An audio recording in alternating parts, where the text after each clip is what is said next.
ओम जयंती मंगला काली भद्रकाली कपालिनी दुर्गा क्षमा शिवा धात्री स्वाहा स्वधा नमोस्तुते। ओम दुंग दुर्गाय नमः। नमस्कार दोस्तों, आपके अपने चैनल प्योरिटी ऑफ लाइफ में मैं नीलम शुक्ला आपका बहुत बहुत स्वागत करती हूँ।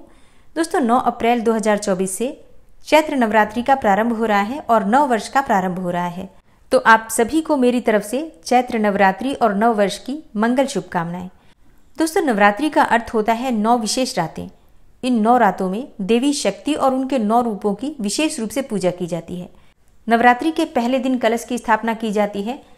इसके बाद पूरे 9 दिन तक हम माँ भगवती दुर्गा की पूजा आराधना करते हैं, मंत्रों का जप करते हैं और माँ दुर्गा की कृपा की प्राप्ति के लिए उनकी आराधना करते हैं।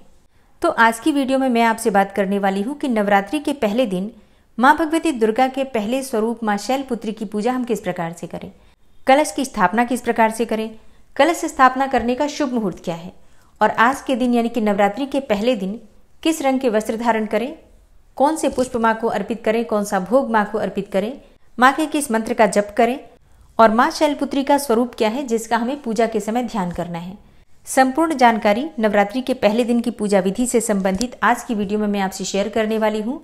इसके साथ ही एक जानकारी भी देना चाहती हूँ कि प्रतिदिन की पूजा विधि की वीडियो आपको एक दिन पहले ही मिल जाएगी। जैसे कि नवरात्रि में 9 दिन तक हम माँ भगवती दुर्गा के अलग अलग स्वरूपों की पूजा आराधना करते हैं, तो किस दिन किस स्वरूप की आराधना करेंगे, किस प्रकार से करेंगे, सारी जानकारी आपको एक दिन पहले ही मिल जाया करेगी। इसके अलावा प्रतिदिन आपको दुर्गा सप्तशती की कथा सुनाई जाएगी और कलश की स्थापना से लेकर कलश के विसर्जन तक की संपूर्ण जानकारी आपको इस चैनल पर बिल्कुल सही समय पर प्राप्त हो जाएगी, इसलिए चैनल से जुड़े रहिए। इसके अलावा प्रतिदिन इस चैनल पर पद्म पुराण की कथा सुनाई जाती है। अगर आप सुन रहे हैं तब तो बहुत अच्छी बात है, नहीं सुन पाते हैं तो आज से ही सुनना प्रारंभ कीजिए। तो सबसे पहले जानते हैं कि चैत्र मास की शुक्ल पक्ष की प्रतिपदा तिथि कब प्रारंभ होगी, कब समाप्त होगी और कलश की स्थापना करने का शुभ मुहूर्त क्या है।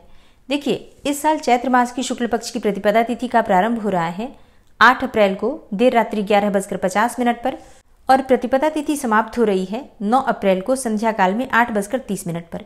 तो कलश की स्थापना करने का जो शुभ मुहूर्त आपको प्राप्त हो रहा है, पहला जो शुभ मुहूर्त है वो सुबह 6:02 से 10:16 के बीच में है। और अगर आप इस समय में कलश की स्थापना किसी कारणवश नहीं कर पाते हैं तो अभिजीत मुहूर्त में भी कलश की स्थापना कर सकते हैं। अभिजीत मुहूर्त का समय रहेगा 11:57 से दोपहर में 12:48 तक।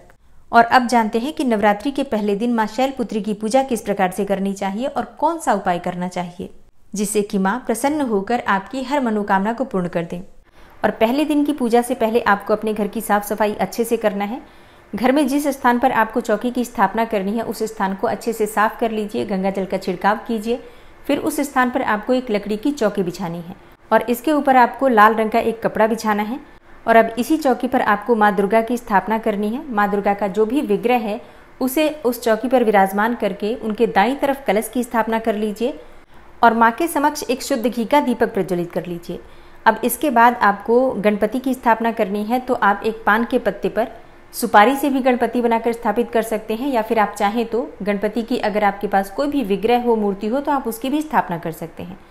माँ के बाईं तरफ गणपति की स्थापना करना है और दाईं तरफ आपको कलश की स्थापना करना है। अखंड दीपक अगर आप प्रज्वलित करना चाहते हैं शुद्ध घी का, तो वो आप माँ के दाईं तरफ स्थापित करेंगे। और अगर आप तिल का दीपक प्रज्वलित करते हैं, अखंड दीपक तिल का प्रज्वलित कर रहे हैं, तो माँ दुर्गा के बाईं तरफ स्थापित करेंगे। इस बात का आपको विशेष रूप से ध्यान रखना है। तो सबसे पहले भगवान गणपति का आवाहन करके उनकी पूजा कर लीजिए। और भगवान गणपति की पूजा आपको धूप, दीप, नैवेद्य, अक्षत, पुष्प इत्यादि और भोग लगाकर मतलब पंचोपचार विधि से आप भगवान गणपति की पूजा कर सकते हैं। लेकिन उनसे प्रार्थना कर लीजिए कि आपकी जो पूजा है 9 दिनों की निर्विघ्न पूर्ण हो जाए। और इसके बाद से आपको कलश की पूजा करना है। अच्छा हाँ, कलश की स्थापना आपको किस प्रकार से करना है, देखिए आपको एक पात्र लेना है, उस पात्र में आपको थोड़ा गंगा जल डालना है, फिर शुद्ध जल से उस पात्र को भर दीजिए। अब इसी पात्र में आपको सिक्का, सुपारी, अक्षत, लौंग, इलायची ये चीज़ें डालनी है और फिर इसके ऊपर पंच पल्लव रखकर पूर्ण पात्र रख दीजिए और इसी के ऊपर नारियल की स्थापना कर दीजिए।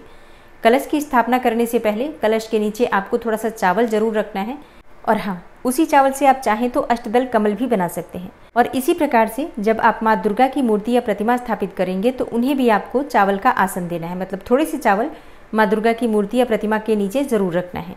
अब कलश की पूजा पंचोपचार विधि से करने के बाद जैसे कि धूप, दीप, अक्षत, पुष्प इत्यादि कलश पर अर्पित करने के बाद आपको मन में ध्यान करना है कि सभी देवी देवता इस कलश में विराजित हैं।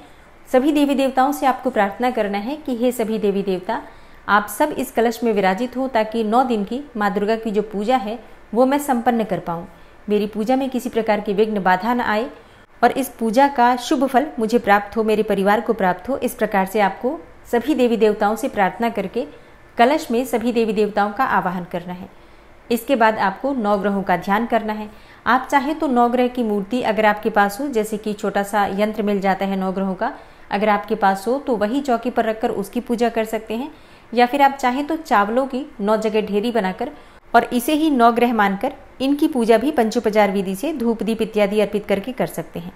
और ऐसा भी नहीं कर पाते हैं तो सिर्फ ध्यान कर लीजिए 9 ग्रहों का, जैसे कि सूर्य, चंद्रमा, मंगल, बृहस्पति, शुक्र, बुध, शनि, राहु, केतु। इस प्रकार से 9 ग्रहों का अपने मन में ध्यान कर लीजिए और इसके बाद अपने दोनों हाथ जोड़कर प्रार्थना कीजिए कि सभी 9 ग्रह शांत हों, ताकि नवरात्रि की पूजा निर्विघ्न पूर्ण कर पाऊँ। देखिए, ये बहुत आवश्यक है क्योंकि माँ दुर्गा की पूजा बहुत विशेष होती है।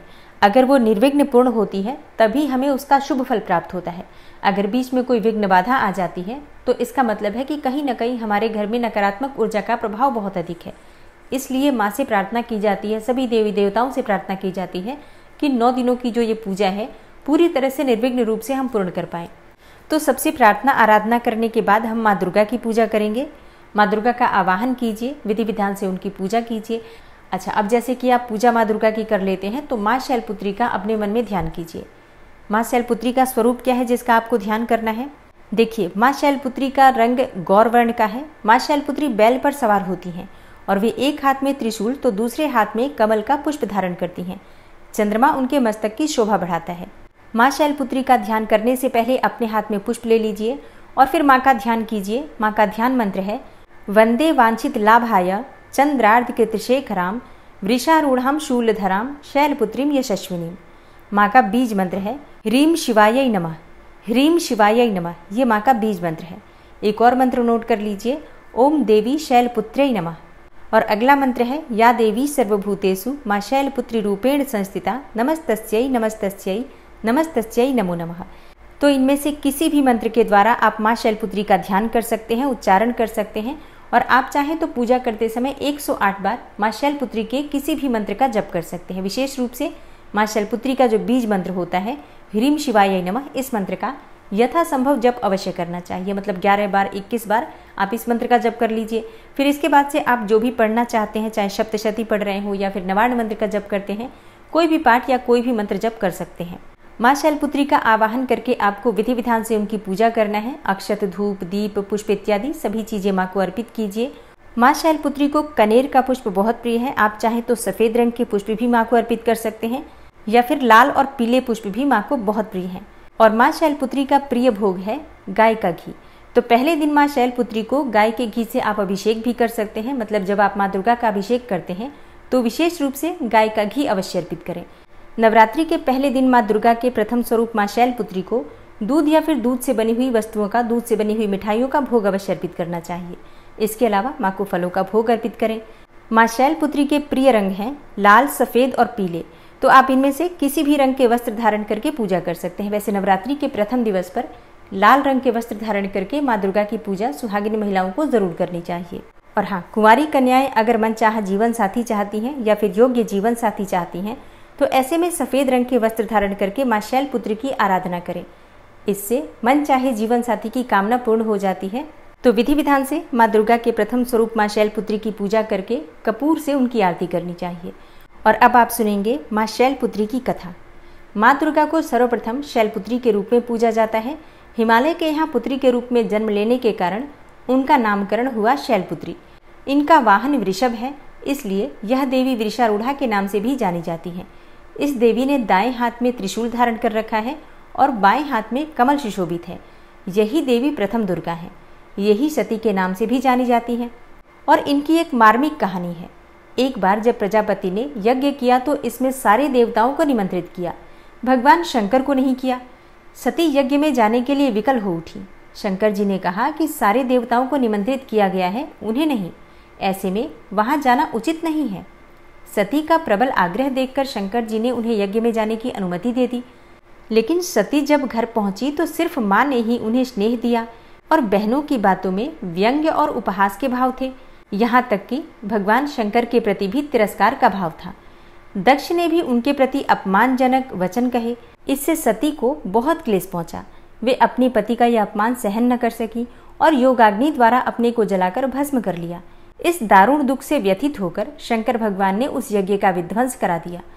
यही सती अगले जन्म में शैलराज हिमालय की पुत्री के रूप में जन्मी और शैलपुत्री कहलाई। पार्वती और हेमवती भी इसी देवी के अन्य नाम हैं। शैलपुत्री का विवाह भी भगवान शंकर से हुआ। शैलपुत्री शिवजी की अर्धांगिनी बनी। इनका महत्व और शक्ति अनंत है। तो प्रेम से बोलिए माँ शैलपुत्री की जय, भगवती जगदम्बा दुर्गा की जय। एक बार आप सभी को नवरात्रि की हार्दिक शुभकामनाएं। और अगर आप दुर्गा सप्तशती का पाठ सुनना चाहते हैं तो चैनल पर वीडियो अपलोड हो चुकी है, आप लोग ज़रूर सुन लीजिए। तो उम्मीद करती हूँ ये वीडियो आपके लिए उपयोगी होगी। मिलती हूँ मैं आपसे अगली वीडियो में, तब तक के लिए नमस्कार।